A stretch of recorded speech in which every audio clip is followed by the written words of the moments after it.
I'm Curtis Knight, Executive Director of California Trout and your host of the Fish Water People podcast. In this episode, we're diving into the scientific world of fish rearing habitats, salmon ecology, the importance of biodiversity, and more with two experts in their fields, Professor Stephanie Carlson and Gabe Rossi. We'll hear from Stephanie about her work in various watersheds across the country and the environmental impacts she's seen that keep her working towards understanding and rebuilding biodiversity in our aquatic ecosystems, and just how important life history diversity is to building resiliency in our fish populations.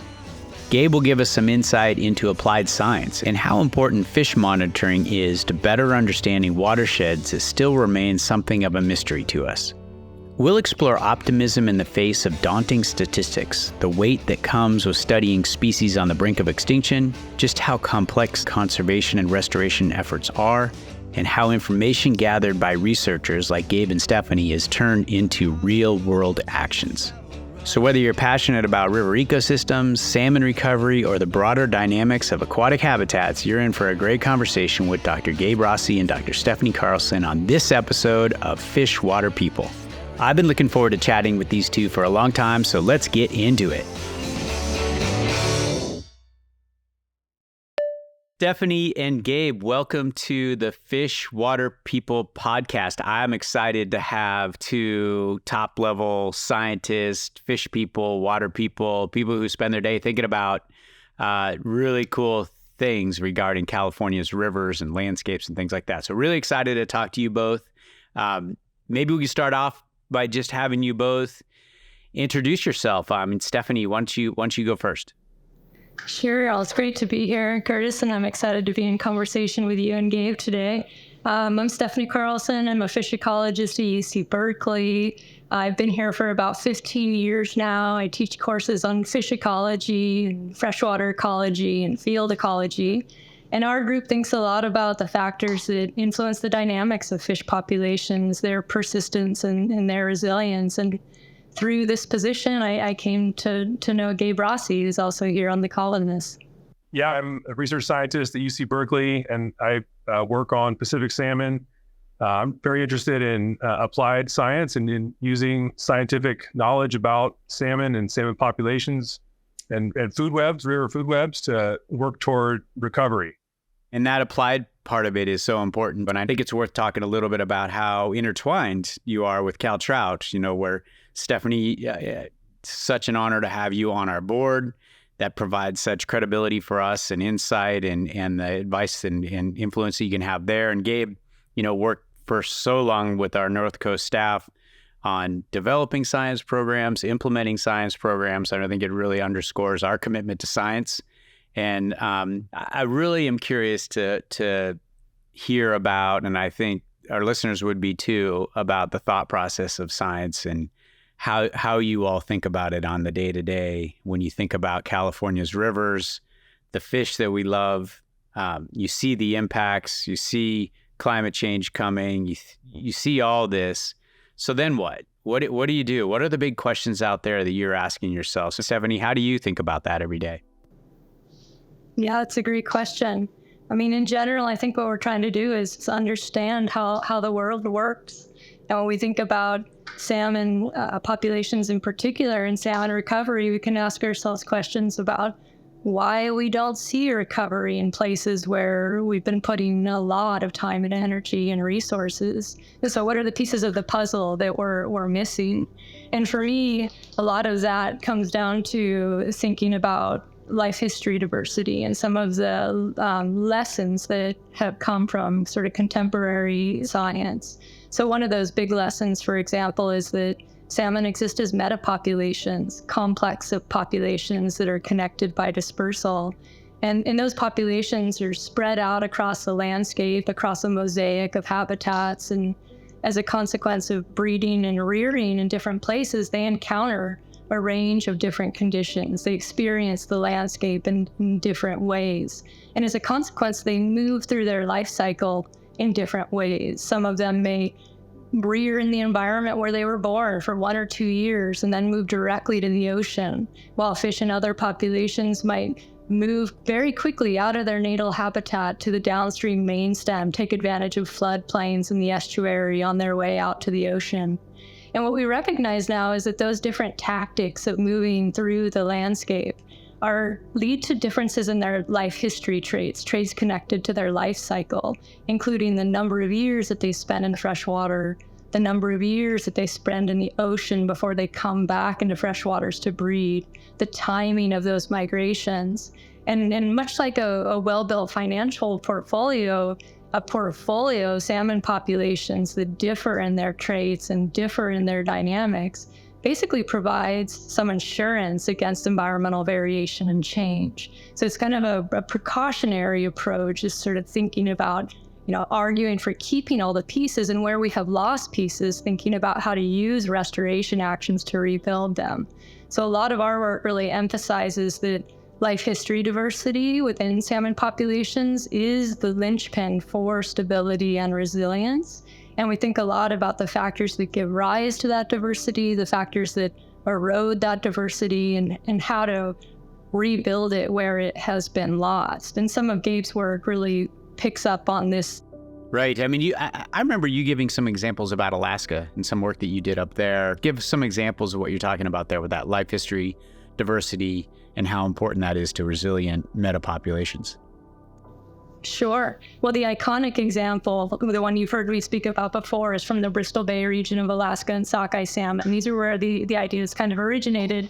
And in that system, sockeye salmon are breeding in different environments, including large rivers, small streams, and lake beaches. And populations in those different environments tend to differ in a whole host of traits, including the amount of time they spend in fresh water before moving to the ocean and so on.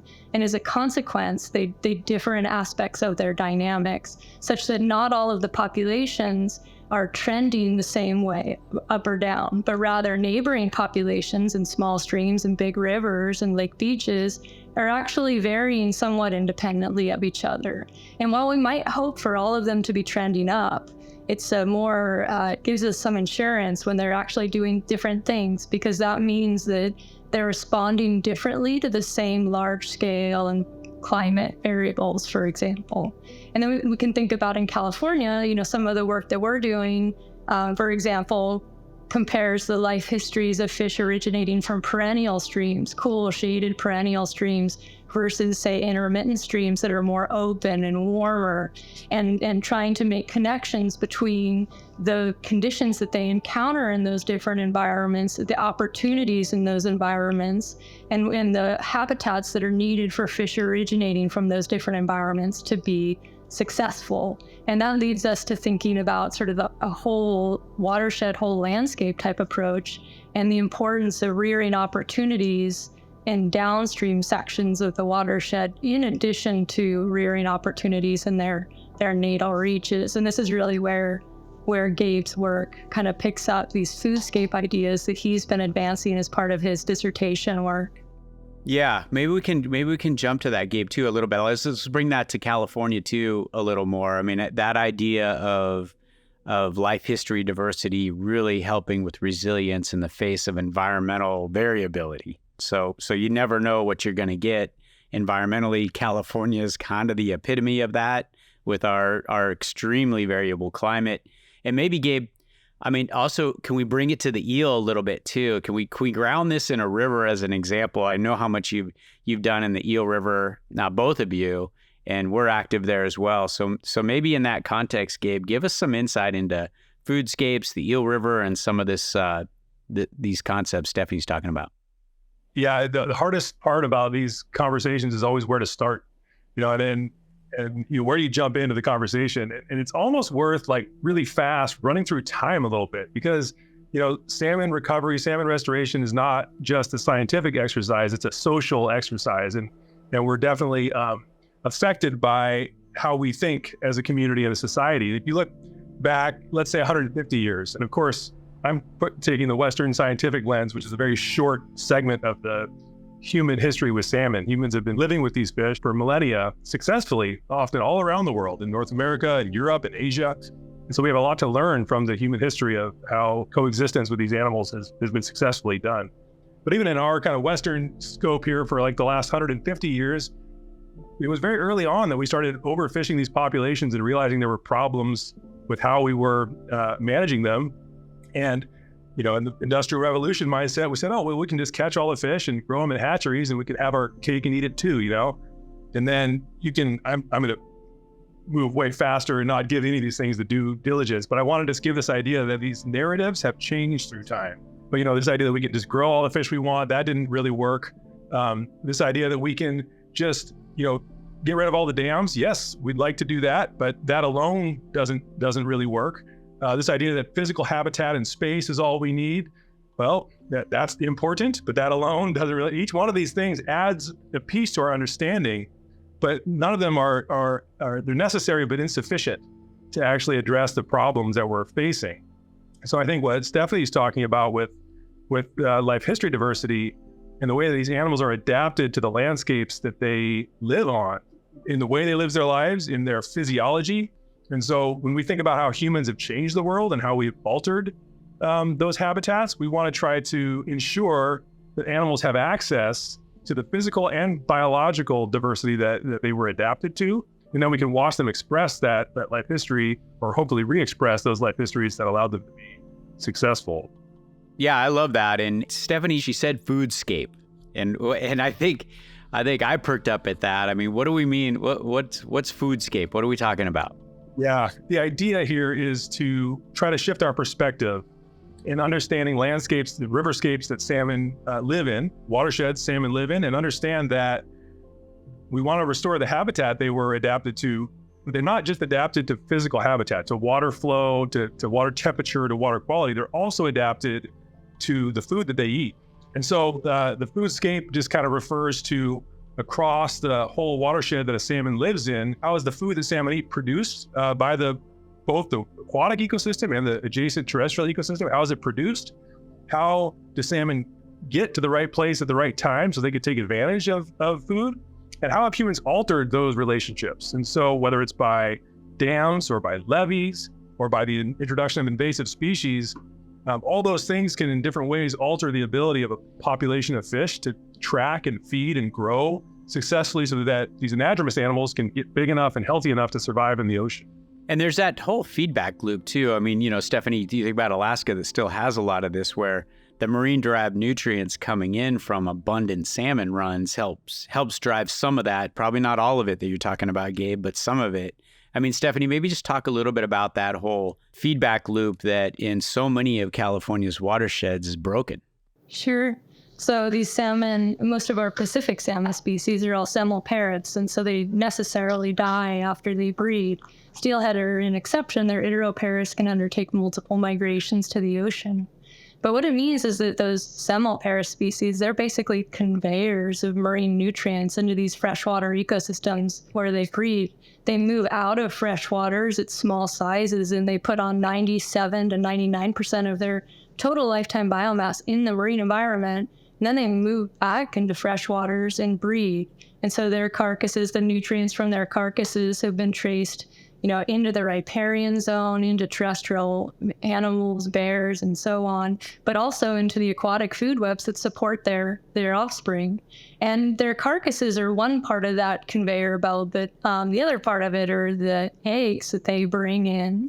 So as they're digging their nests, the females are digging their redds, and as she releases the eggs, she'll use her tail fin, her caudal fin, to basically bury those eggs so that they incubate for the next few months. But some of those eggs end up in the water column, and anyone who is a fisher knows this, right? If you're downstream of any salmon spawning, their eggs moving downstream, and you know where to be if you're a fisher. But those eggs are also a really important subsidy for downstream fishes. Well, I just want to interject really quickly and just let you know that fly anglers never use egg patterns to fish with. I just want you to, especially me, I would never do that. I have no idea what that's about.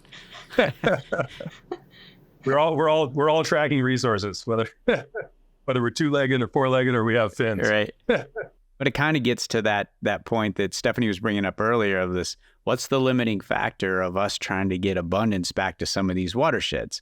We know, take the eel, for example. We know there's a dam up top that doesn't allow fish to get to some cold water habitat for spawning and rearing. We know there's non-native species in there. pikeminnow in particular. We know tributaries are dried up for marijuana grows. We know there's all these impacts out there, but on the food side in the Eel River, I mean, what are we up against here if we don't have all that marine-derived nutrients coming in? Yeah, that's a great question. And it ties into all of these concepts we've been talking about. So the Eel River has a lot of geologic diversity. We have this central belt geology moving up the main stem of the Eel River and the east side of the South Fork. And then on the west side, we have this coastal belt geology, like Stephanie was talking about, with cold perennial flow. Many of those cold and perennial environments that the Eel River has, while they're very safe places to grow fish, if you're a juvenile coho or a juvenile steelhead, your risk of mortality is much lower in those environments. They're also not super food rich, right? And they're also not enormous in terms of capacity, right? So a female can come in and, a female adult salmon may have 5,000 eggs and she may produce, 2,000 or 3,000 fry. And if you have numbers of spawners, you're going to saturate those small watersheds with fry, but you don't have the food resources or the physical space to grow all those fish to 1 or 2 year old animals. And so how did that system function historically? And what we think is happening, what we think was very important, was for a large number of those animals to leave before they grew to 1 or 2 years old into the main stem and then down into the estuary and take advantage of different food webs that were asynchronous in their timing, some that are blowing up in fall and others that are really, really productive in spring. And surfing that wave of productivity across the landscape would allow, as Stephanie said, lots of life histories, but also allow these animals to take advantage of a diverse foodscape. And so collectively, that would have had resilience, it would have had abundance, and it would have really led to the type of population that we saw in the Eel River, where we had 1 million plus total salmonids, right, living in that system. There's so many ways we've altered each part of that relationship, right? Yeah, one of the things that we've been thinking about, Curtis, is one of the pieces of the puzzle that has been missing that Gabe alluded to is the fact that salmon are very fecund, and those environments are limited in terms of the environment for juvenile fishes. You have high degree of competition, and many of those juveniles emerging in that environment wouldn't have established a territory. And consequently, they needed to go somewhere else to rear and grow. And our kind of working hypothesis is that we maybe don't see those fish today being among the successful returners, in part because the environments that they needed to be successful, downstream main stem habitat, floodplains, wetlands, estuaries, have been degraded. Or you have invasion of non-native species like pikeminnow that's limiting their ability to access and exploit those environments, those habitats. And as a consequence, it's really turning my attention more and more towards river main stems so that we can try and restore these life histories that almost certainly linger on the landscape, but aren't as successful today in the contemporary river as they probably once were. And I see a huge amount of potential to not only increase the abundance of the returns, but also the life history diversity and the resilience. And so this is something that Gabe and I and many others have been thinking a lot about, like, how can we use restoration actions to unlock those life histories? Yeah, that's fascinating and makes intuitive sense, where you have these big animals, thousands of them, going into these small tributary streams, putting in thousands and thousands, tens of thousands of eggs. Millions. A small fraction of those could utilize that natal habitat. They are going to have to move downstream. Maybe we could talk just a little bit about, we talked about the tributaries and the main stem, and I think the estuaries too. I don't think they get overlooked necessarily, but certainly they are impacted. They got impacted early on because they're places to settle, they're flat ground, they're great for grazing, all of these sorts of things. They got impacted. That's huge. I mean, talk about the importance of estuaries. Want me to do it? You want to do it? You go first. I'll say a couple of things and then turn it over to you. Yeah. Well, one of the things, when you think about the mosaic of habitats that are available to these organisms as they're moving through the landscape, you might imagine that floodplains are relatively more important in wetter years. But every year, under every set of conditions, the estuary matters. And it's a habitat that fish can use even during drought years. And one of the observations that has captured my attention recently is just this growing awareness that for many decades when, people ran seine nets through estuaries up and down the coast from California to Alaska, they'd often find these coho fry in the estuary. And for a long time, people assumed that those coho fry were basically the losers that didn't establish territories upstream and that they perished in the ocean and didn't contribute to the adult returns. But with new sort of methodologies to understand the life histories of individuals that do survive and contribute to the adult returns, there's some really neat work in the Olympic Peninsula in Washington that suggests that in some years, 50% of the adults are this fry migrant life history that relied on the estuary. And you start to think about that kind of coast-wide and the degradation of estuaries and loss of wetland habitat kind of more generally. And it does point to some opportunities for restoring that fry life history, but also a habitat that all of the life histories, regardless of where they originate, regardless of how long they spend in the main stem, will use at some point in their life cycle. Right. And it's so hard to see, too, it seems like, because you could look at a stream and say, hey, this stream looks great. Where are all the fish? Yeah, I think some of the research that's coming out now, and you have to make sure you're careful with how you paraphrase this, but we have this idea in our mind that crystal clear, ice cold water is what salmon need. But in reality, a lot of the highest rearing environments happen in muddy, turbid environments that are adjacent to crystal clear, ice cold water. So you need all of it. And a lot of food is produced in estuaries. Very ephemeral pulses of food can make up an enormous portion of the growth and productivity of a salmon population. And so finding out what those pulses were historically, what they are in environments, and figuring out how humans have severed the ability of salmon to track those pulses is important. And estuaries are a big part of that too.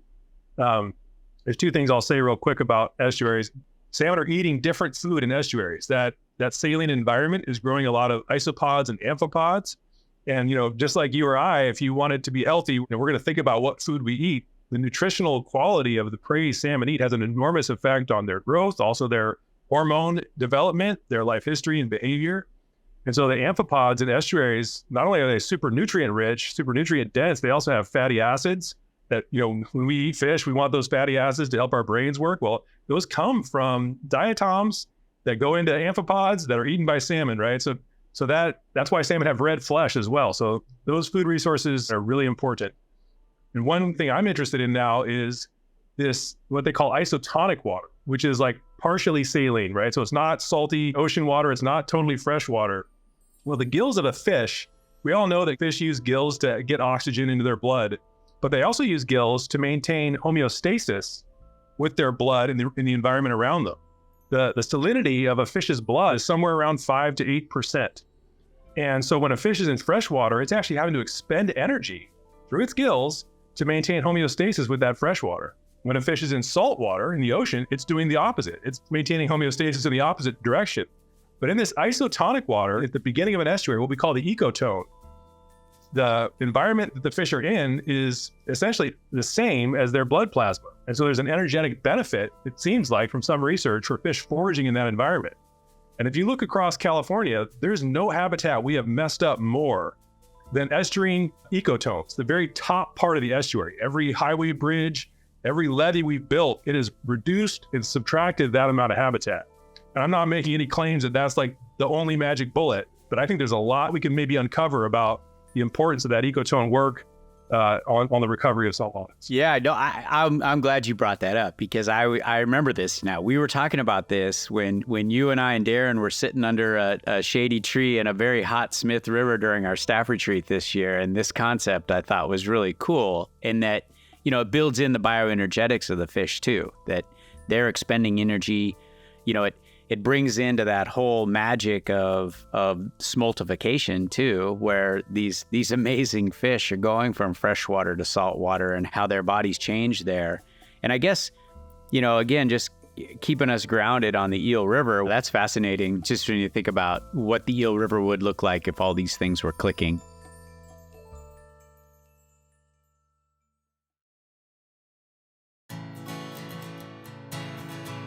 You're listening to the Fishwater People podcast, proudly presented by California Trout, a nonprofit organization founded over 50 years ago. What started as a commitment to resilient wild fish has grown into a broader mission supported by our four-pillared approach to conservation: science, restoration, community engagement, and advocacy. We love the work we do, and we couldn't do it without our supporters, so we want to hear from you. Why do you support CalTrout? What makes California's rivers special to you? Let us know. To have your answer featured on the show, just record a voice memo and email to podcast@caltrout.org. That's podcast@caltrout.org.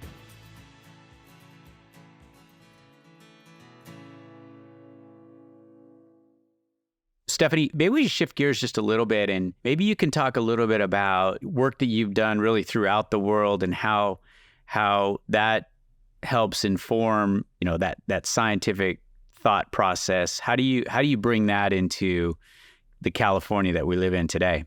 My experience as a student working in the Bristol Bay region was very formative experience, mostly because I got to see how salmon populations, work, and to see the importance of this diversity among salmon populations and the consequences of that diversity, which led to these ideas of the portfolio effect and the importance of the portfolio effect.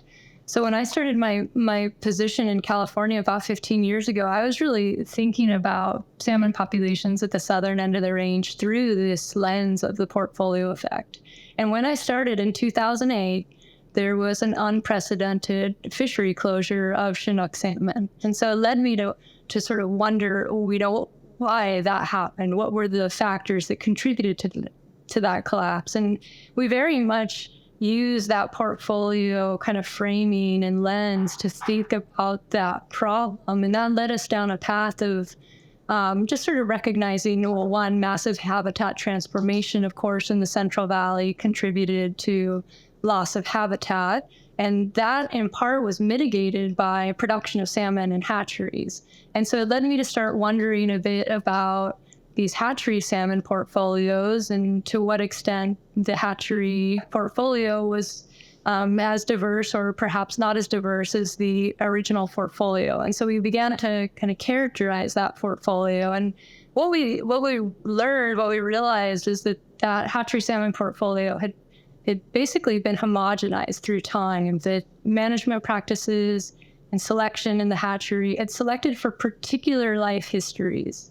And one particular management strategy really caught our attention, which was literally getting around the problem of the delta by putting fish in trucks, trucking them down to the estuary for release.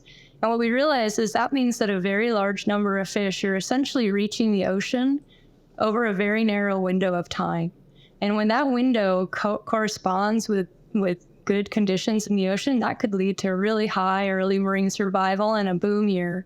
But when a lot of fish reach the ocean over a narrow range of days, and that coincides with a period of poor ocean conditions, that can have the exact opposite effect.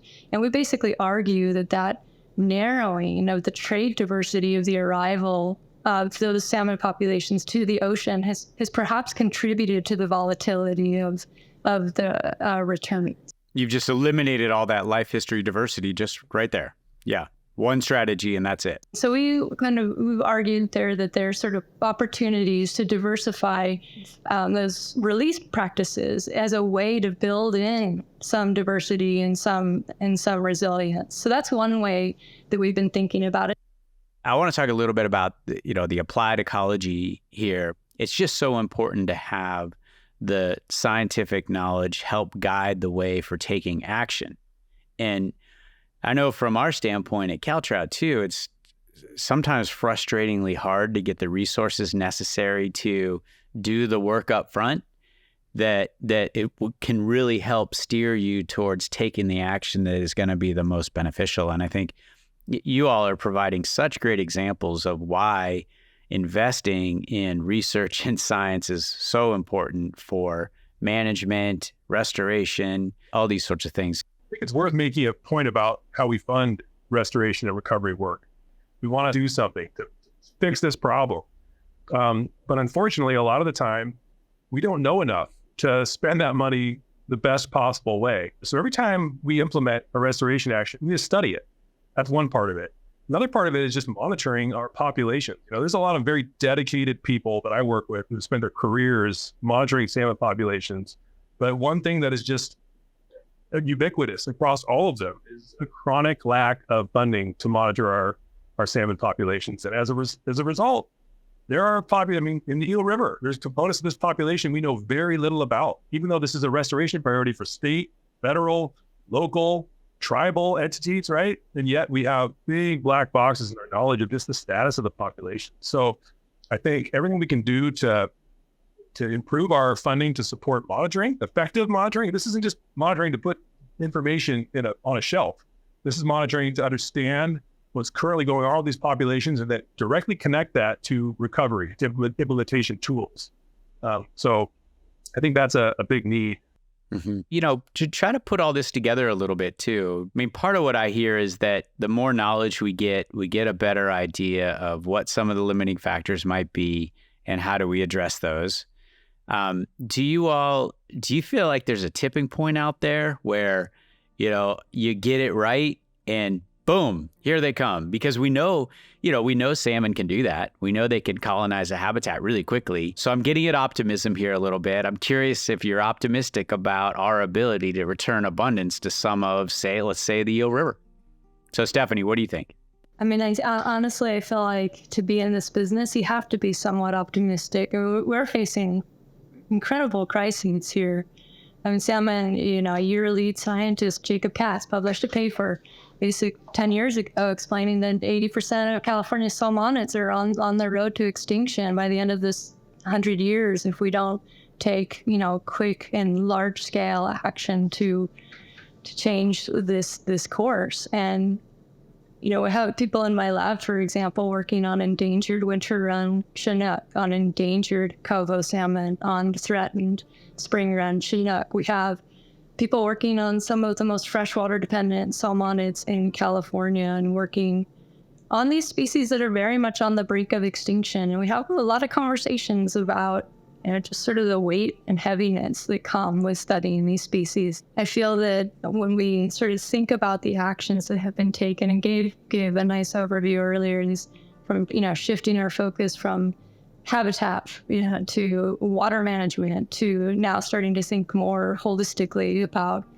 the whole watersheds and foodscapes to support life histories and foodscapes, to give fish options in the face of environmental variability and change.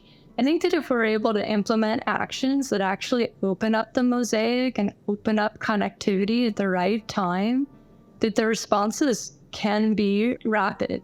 And I'm very, motivated to sort of be trying to help produce some of the science so that we can learn something quick enough to sort of match the scale of the problem and the pace of the changes that we see around us. I share the optimism because of the animals. The salmon themselves give me hope.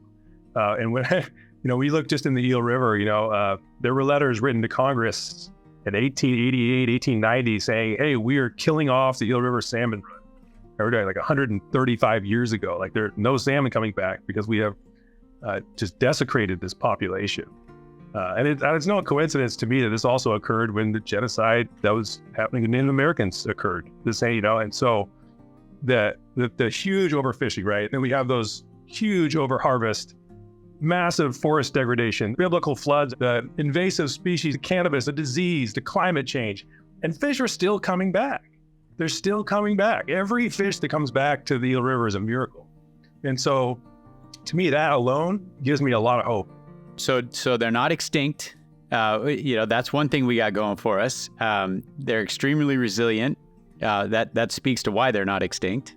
So therein lies a lot of opportunity. But maybe some final thoughts here. I mean, we've talked about how important diversity is to resilience. We talk a lot about resilience with California experiencing change as fast as it is. And that whole applied nature and how important it is to do research to help guide our management, our restoration, our thinking on all these things. Do you have any final thoughts about this, especially the applied ecology world? I think as researchers, that's what I love. That's where we get gravitated towards, researchers like you all that think about okay, this is what I'm learning. And now it's not just that, it's also then how do you go apply it?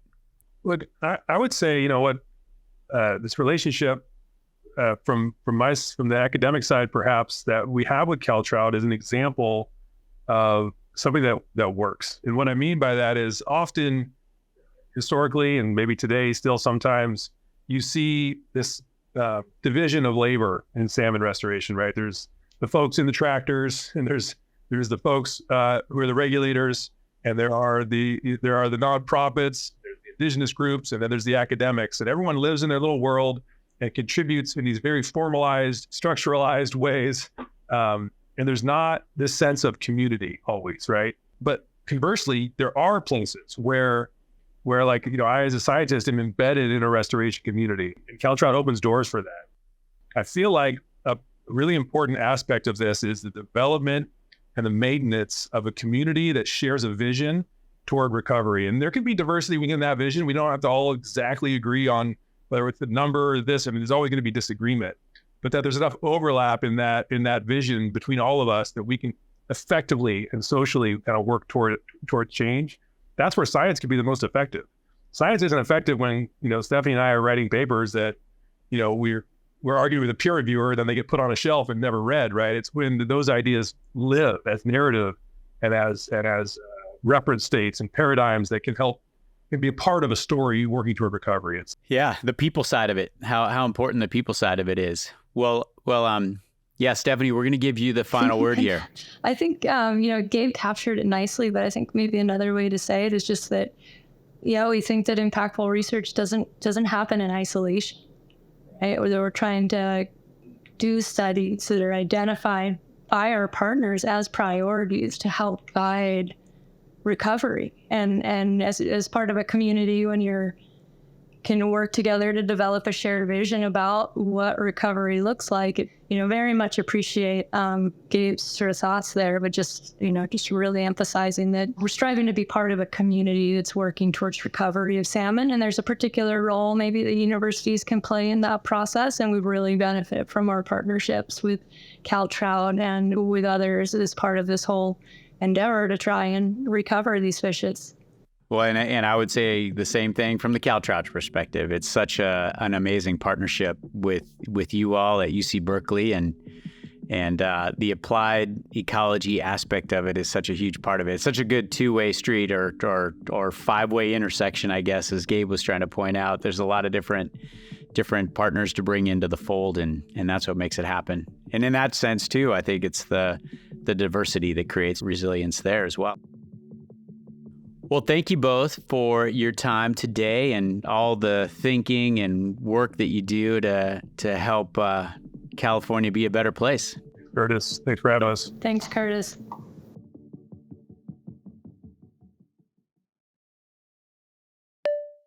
All right. Well, to round out this great discussion we've been having with Gabe and Stephanie, we put a call into our regional director, Darren Mierau, up on the North Coast, who's done a ton of this sort of applied research and applied ecology work on the Eel River, most specifically, elsewhere too, but on the Eel River especially.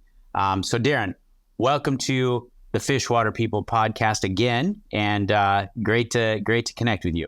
Yeah, thanks for inviting me. It's good to check in again. Give us a couple of examples of some of the projects that you're working on up there. I think one of the key things that we've taken on in the last couple of years is a better understanding of the pikeminnow population. This is a non-native predator fish that was introduced into the Eel River and is spread throughout the basin. Pikeminnow can eat salmonids, but they can also alter their behavior just by their presence. And so it may affect the rearing success of juvenile salmonids as they're in the main stem migrating out to the ocean. And so we need to understand those things. The strong hypothesis is that the pikeminnow population there, this non-native voracious predator, is really having an impact on salmon steelhead production there in the eel. That's kind of the running hypothesis. So then it's exactly how is this taking place? Where are those interactions taking place? And all that to help inform how do we try to mitigate that? Yeah, how do we minimize that? So we're now operating a weir at Piercy on the South Fork Eel that is preventing that seasonal upriver migration of adult pikeminnow. and sort of isolating and separating those populations so that the juvenile salmonids can more successfully rear, survive, and get out to the ocean. And so we've implemented that for a year, and that's been really tremendous to see all the different partners come together. UC Berkeley's leading this, but so is the Wiyot tribe. CalTrout jumped in a couple of years ago, and then, Stillwater Sciences, some of our other partners that are bringing some really good science and technical expertise to the teams. And I think the suppression effort as well has been really interesting because we're learning how to actively suppress these fish. In other words, go out and kill them, and so that we reduce the numbers of those fish in the river and their ability to eat salmon. But we're actually going out into the river and doing active suppression techniques, spearfishing and angling. We're learning how to use gill nets to catch them in mass. They got over 500 fish out of the South Fork last year that are, bigger than 300 millimeters, that predator size. And that's putting a dent in those predator population. Well, talk about some of the innovation that you're bringing to this pike minnow issue too. This idea of this Trojan-wide project that you've been talking about. Yeah, this has been really awesome to see. Two of the professors from Cal Poly Humboldt came forward to our Eel River Forum meeting and introduced this idea. And immediately we thought, we need to look into this. And so CalTrout fundraised and brought some funding to do this. And we're sponsoring 2 graduate students in the fisheries department at Cal Poly Humboldt. So we'll learn how to alter the sex chromosomes of both males and females. This gets deep into the genetics here. Yeah, we're trying to create one of 2 different alternatives, a sex-reversed female or what we call a super male. So, back to our basic genetics, we know that we have, pairs of chromosomes. In the case of humans, we have 23 pairs of chromosomes, and we have 1 special pair of chromosomes. Those are the sex chromosomes. In females, there are 2 X chromosomes. In males, it's an X and a Y, right? That's just basic genetics. What we're trying to do with the pike minnow is create sex-reversed females. So they would be phenotypically or behaviorally females, but they have a Y chromosome, right? So typically they wouldn't have a Y chromosome, but we're trying to create a female that has a Y chromosome as well. And we're also trying to create what are called super males. So instead of an XY chromosome pair, they would have a YY chromosome pair. And if we can do that, we would release those fish into the wild. They're reproductively capable, but the majority of their offspring are going to be boys, male fish. And over time, we're creating more and more male fish that then are going to be causing a decline in the reproductive success. Wow, that's fascinating. So, you can conceivably down the road have a population of all males that eventually would just blink out. Yeah, that's the ultimate goal. That's awesome. So this has been done in other populations of fish, like the Nile tilapia, Asian carp. We haven't done it in pike minnow, so there's a lot of learning. Yeah, that's really cool. It's such a great example of how the science aspect of it can really translate to on the ground action and management of a resource. That's really cool, and it's good to hear that this is cutting edge, but there's also precedent for this. It's worked elsewhere. And it isn't really genetic alteration. We're altering the sex chromosome, but that's not something that can spread and get out of control. There isn't that kind of, ethical concern about these fish. It's worth saying though, because everybody's mind goes there. It's like, oh boy, you're gonna get pike minnow growing legs and coming out on the street. Watch out. Yeah, exactly. What if they get into other river systems? That sort of thing. We definitely will think through that and have a reasonable approach to how to do this. And so the applied part is, we're doing this at Cal Poly Humboldt in their hatchery operation, but if we could do it across the broader Eel River, then we can start to affect, the population in the wild and thus translate into protecting salmonids, which is ultimately the goal here. Yeah, but that's awesome. Well, hey, thank you, Darren. Yeah, good to see you, Curtis. Carry on.